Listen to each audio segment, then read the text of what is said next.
the most important is the body. The most expensive thing to do in a car is the body. And this car is in amazing condition. I mean, considering the price that I'm paying for it. Alright, good morning. I am currently in JPJ UTC Mall in Shah Alam. A bit of update. As you can see, I am here and it's a ghost town right now. There's nobody here because I am here super early. So early that it's actually quite scary. Now the reason I am here so early is, well, it's in connection with two of the 4 cars that I bought recently. The thumbprint has been done in Sarawak a while ago, actually more than a month ago. So by right, you're not supposed to wait so long, but due to the pandemic, there's nothing much you can do lah. And JPJ is open now, so I'm gonna go and get my work done. Update you guys in a bit.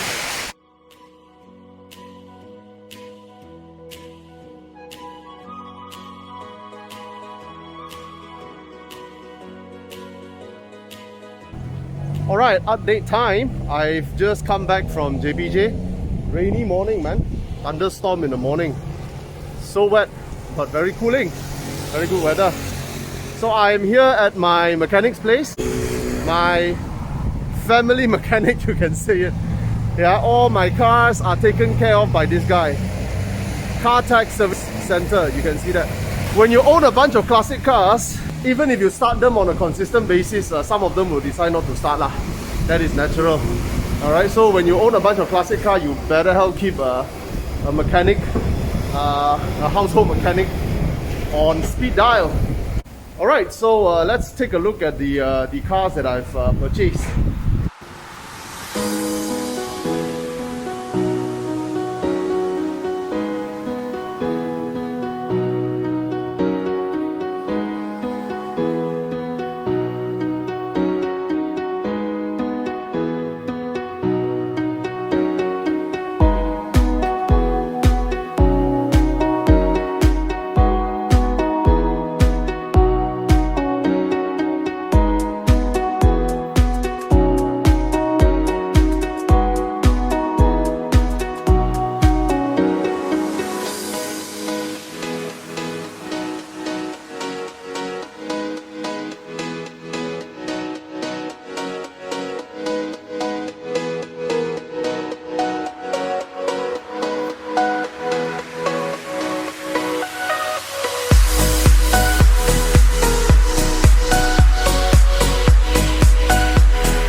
Alright, so I realized I haven't talked about why I purchased this car. What happened is that during the pandemic, most of my sources of income has dried up. My main business and my main source of income either has been shrunk by half or has completely stopped. I am in events, and as you know, events are completely gone. I have other jobs as well, and they also have been slashed by half, if not more, in terms of its income. So I sold off a couple of my classic cars and made a bit of profit actually. A couple of classic cars that was with me for what, 6-7 years and whatnot. I barely worked on them, only repaired them, but they made me quite a good sum of income actually, netting 20,000, 30,000 per vehicle. So I decided, you know what, why don't, since the pandemic is it's an uncertainty that's going to continue, even if it's stopped, even if life starts to go back to normal from now on, it's not going to be the same, especially for the event industry. So I decided, you know what, why not I increase one more source of income, other than whatever I was doing, and I asked myself, what else can I do? Well, I know cars, I love them, so why don't make money from them? Now the problem, however, is that making money from cars is not as simple as it seems. Cars is a depreciative a liability if you look at it that way. if you're very strict about accounting terms, they're still considered assets, if I'm not mistaken. But they are, in all sense of the word, a liability. So how can a car make you money? Well, you can trade them, of course, you can sell them brand new, or you can sell them as a second-hand car dealer. I don't want to go down that route. There's no reason for me to be a second-hand car dealer. So instead of doing that, why don't I look into cars that have either completely depreciated or barn finds that require significant amount of work to put back onto the road, but I'm confident that I have the contacts, and these contacts have the capability, and I also am able to put in some level of work to put them back on the road, so that I can make some profit from the process, not just by waiting for a car to appreciate. Because just waiting for a car, buying a car at its lowest point in terms of price point and waiting for it to appreciate is a very slow process. It takes years. And if you spread out over years, the income, you may net 20,000-30,000. It may seem like a lot, but if you spread it over 5-6 years of waiting, well, it's not a lot of money, to be honest. So naturally, I think the best way is to find cars that require work, energy, input to put them back, and especially those that are already at the lowest point of depreciation. No point buying cars that are already going up on a trajectory up, because a little bit like stock market, you don't know when is the ceiling, and if you go in at the ceiling, then you're dead. So yeah, so that brought me to this bout of purchase. I originally found a good deal, which is this Celica. This Celica was the most important is the body. The most expensive thing to do in a car is the body, and this car is in amazing condition. I mean, considering the price that I'm paying for it, it's in amazing condition. Now, of course, it's not dirt cheap. This is not a barn find level dirt cheap, but it is a moving engine, mechanically sound, 90% sound. Just the aircon needs a bit of work. A few things need to tidy up, a few wiring need to tidy up, and the body is in tremendous condition, because I mean, we are talking about cars that are 40 years old here. All of them are rusted, all. But to find one that is only having rust in the bonnet and under the battery terminal or the battery stand, it is unheard of, and no evidence of work has gone into this car. So I think this is a very, very good buy.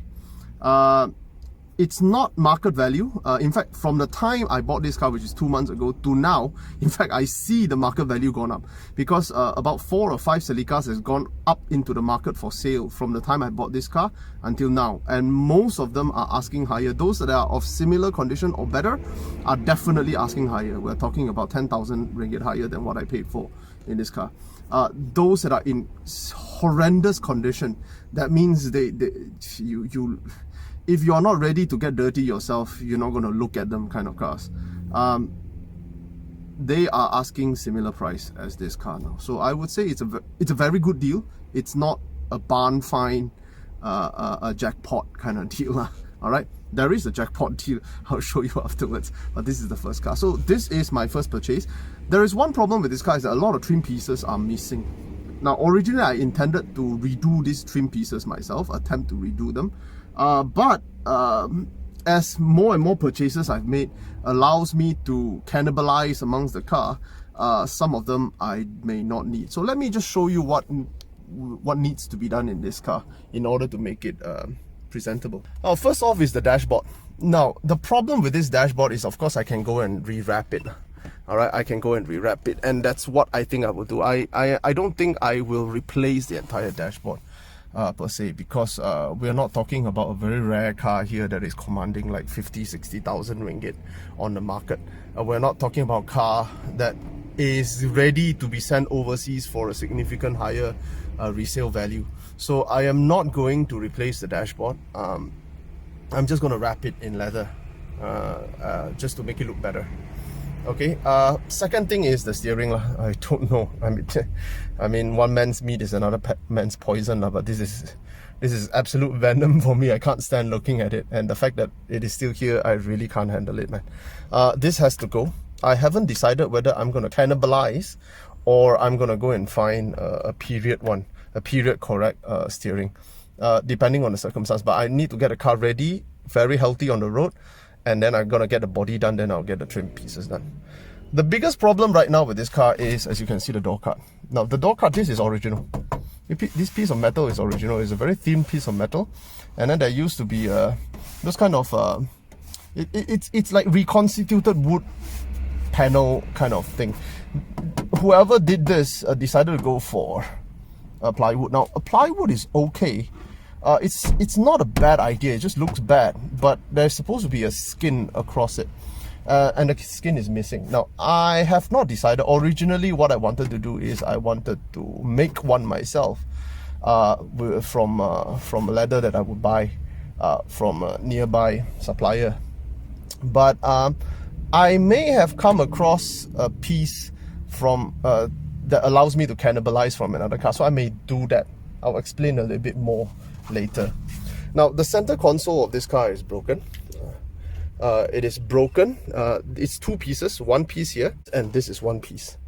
Alright, I have removed them yesterday. I have come here and removed them yesterday. Originally, I was thinking of cannibalizing from another car, but I could not because they are broken too. So I decided I will fiber repair all of these parts myself. Alright, I will fiber repair them and paint them and put them back. So this car has a very interesting interior. Actually, it's blue. You can see it's actually blue. It's that same blue of my Porsche Boxster, very unfortunate.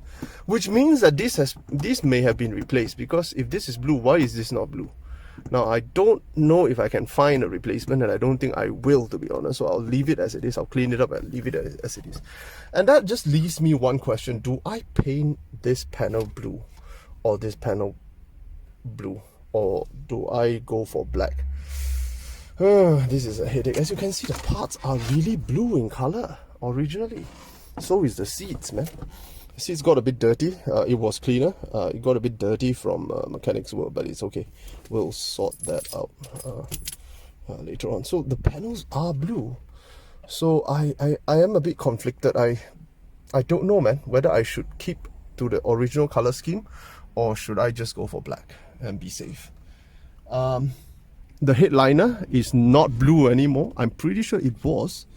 I'm sure work has gone into it to make it different. I need to find that winder for the mirror at the side, and if I can, try to find a cover for the plastic cover for the door handle. Yeah, and I need a carpet. Yeah, so you can't see it here because there is a rubber mat, but this is the metal floor. This is literally the metal floor. This is literal metal. Yeah, metal, but it looks odd because it's still dirty, because there is still evidence of that kind of foam material. You see here the kind of foam material that was stuck and glued onto the metal. But the good thing here is that, as you can see, the metal is not rusted. Yeah, the metal is actually not rusted, so there is no evidence of rust at all. Yeah, there is no evidence of rust, and this is pretty good, man. No evidence of work being done.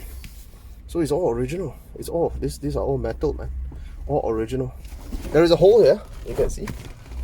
Pardon my feet. There's a hole there. But fret not, because the cover for the hole is actually here. There are two inside there. This is the cover for the hole. Excellent stuff, man. So what I'll do, maybe I'll go for a blue carpet. What do you think? Should I go for a blue carpet in this car? Dark blue, maybe. Something a little bit darker than this. A dark blue carpet. Or should I go just be safe and go for dark grey or black? Let me know in the comments, man. Appreciate your input. What else I would do is that I will put a piece of cloth there to cover that white color board that somebody has made, just to make it color matching. And I will put in a piece of cloth for the boot as well. You've seen it, inside the boot there is no evidence of rust. So one of the most important thing about this car is that its body is in tremendous condition. There is no rust, no work required in that regards, other than on that bonnet here.